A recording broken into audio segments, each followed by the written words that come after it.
Mark Almirola. Got out from underneath of him, didn't it, Tony? Got loose, and then he chased it, and when he chased it, it overcorrected. Easy to do with the rack steering. And it was Bowman had to take evasive action to the inside and get by. Oh, trouble front straightaway. Hard in the wall goes Hamlin. Chase Elliott. Hard impact for Denny Hamlin. That was a savage crash right at the start-finish line.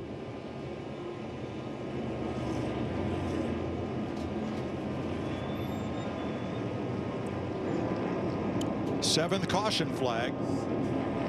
Lap 186. And the window net is down as the AMR safety crew quickly on the scene, dropping the window net. As we saw yesterday in the Indy 500, raising the visor. That's their driver's signal to the safety crew that the driver's okay. Hamlin dropped the net. He is all right. That's big time impact there. Last year's winner, the Coke 600. Left of your screen. The inside of Chase.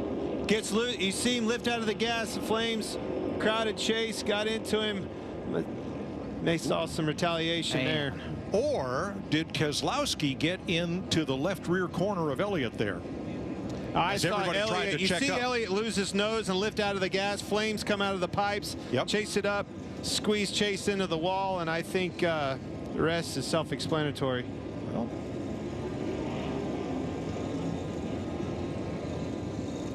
you never know. No, as hard as he hit, you know, you start bending them toe links and things like that to throw these cars around.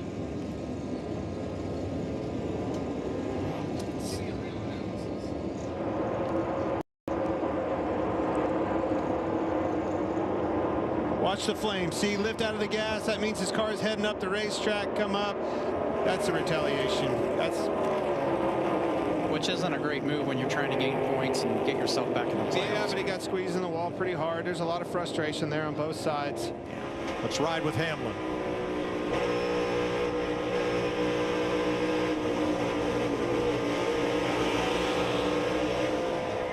You hear him trying to trying to stay out of it. Tell all sign when somebody's on the bottom and some flames coming out of the pipes. That's something I love about this new car. You see that, you know a car's in trouble.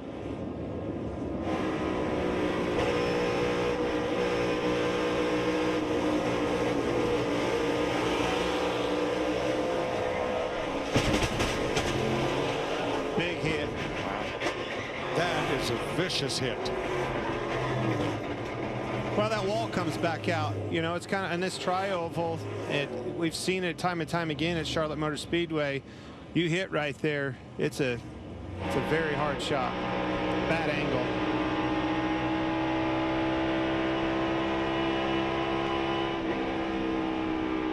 And Clint, you're exactly right. There was no contact from Keselowski. He was not involved. This might have all started back here at turn 2. Let's see. Back at the restart. Crowding there. Yeah, that's just 3 wide. I mean, that's not. Chase got in trouble in the wake of the car in front of him. Got him up the racetrack a little bit. Denny never lifted though. Denny drove up and got on the inside. I mean, that's it. We've seen it. You saw it, you know, with Chastain at Kansas Speedway. I mean, there's a you have to lift in those scenarios, but the problem is when you do lift, they freight train you on both sides. That's a product of this car a little bit on a 1.5 miles. Well, the best news is Denny Hamlin walked away from that car.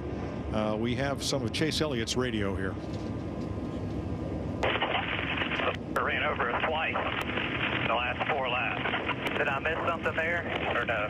I've not seen it yet. Just bring it to us if we can fix this. Ooh, look at the right rear. That's toast. Jamie. Yeah, Denny Hamlin hit hard, but he wasted no time jumping on the radio, and I'm going to paraphrase, but he said that is complete BS. They should park his butt. And Chris Gabehart, his crew chief, came on the radio after watching the replay, and he said that was 100% intentional. It doesn't get more intentional than that. Well, here's the thing. I totally understand Chase's side. I mean, you get leaned on enough, you get tired of it. But again, we talked about it yesterday. The point situation and the races that he missed, he needs to capitalize and get as many points as he possibly can get. So you hate to see him throw it away that way. All right, pit road is open. Regan. Well, Mike, the one car Ross Chastain, they have been working hard on this car all night long, finally starting to get it close. The biggest problem had been the bumps. They had smoothed the bumps out. He likes it right now, just a little bit loose. Jamie? And William Byron said his car is a little bit better there, not as tight as it was, just still wants a little bit more pace to hang with those guys.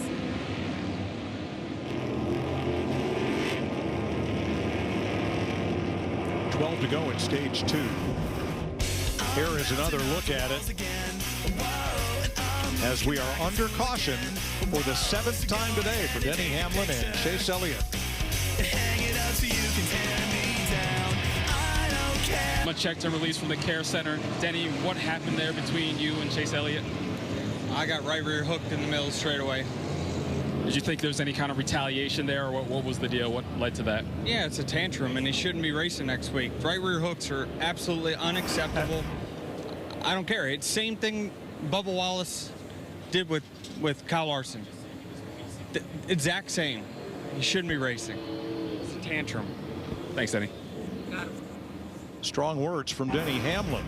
Bubba Wallace was suspended for one race after he crashed Larson on lap 94 at Las Vegas for intentionally wrecking or spinning another vehicle from the rule book, whether or not that vehicle is removed from competition as a result. How about Harvick? Back in the top 5, started second, all the way back to 30th, all the way back inside the top 5. Unbelievable turnaround for that 4 team. Well, look at how things have cycled through. You got Austin Dillon up in the top 10, Joey Logano, Ryan Preece. Look at all these Fords. Fords everywhere on top of the Toyotas. Haven't seen that a lot this year. 9 to go in stage 2. And Chase Elliott out of the race after hoping for a bunch of stage points, got none today. 4 wide back there. Whew, that was tight. 4 wide for 3rd for a moment. Look who's in that mix in that 20 car from the back. It's battle for the lead here. Chris Buescher might Going to be the first time he's led today. Awesome job.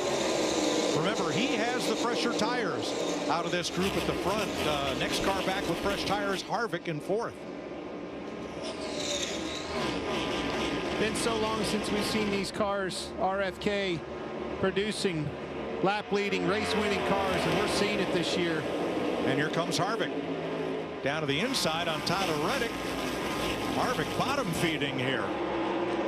Reddick with the launch off the corner from the high side to hold 3rd place, at least for the moment. Tony, I don't know what they did to that race car, but holy cow, game changer. It's definitely woken up for sure. I mean, that's the thing. We talked about it at the beginning of this race. Your car's not going to feel good. Get it to the end of each segment. Let the crew chief do the work. Rodney Childers, I give him multiple opportunities. He's going to gain on it. Jamie? Yeah, and just to update the 4, Kevin Harvick, he started on the front row and just dropped like a rock at the start of the race. He was just way too loose. I went and checked with the team at the end of stage 1, and they said, we've made some great changes. He's actually happy. He just can't go anywhere. So now that he has track position, we're really seeing what he's capable of just during the 2nd fastest lap so far. Wow, Reddick has dropped like a rock. He quickly falls to 7th place here. Going to be 5 to go in stage 2 when they come to the line. Josh is with Chase Elliott. Yeah, Chase Elliott has been checked and released from the care center. Chase, what happened there between you and the 11? What led to what just happened? Yeah, I can't hear you, but yeah, the 11 ran us up in the fence there, and once you tear the right sides off these things, it's kind of over. So just I hate it. I thought our Napa Chevy was getting better. It was nice to be making some gains there again throughout the race. Our pit stops were really good. And we had some pretty good fortune to get up towards the front there. So it was just trying to get to mile 600 and have a shot. So unfortunately failed to do that again. Denny said there was some retaliation there. Was there any retaliation on your part? Well, like I say, once you hit the wall in these things, you can't drive them anymore. So, unfortunately, no, just an unfortunate circumstance. That's Chase Elliott's side of the story.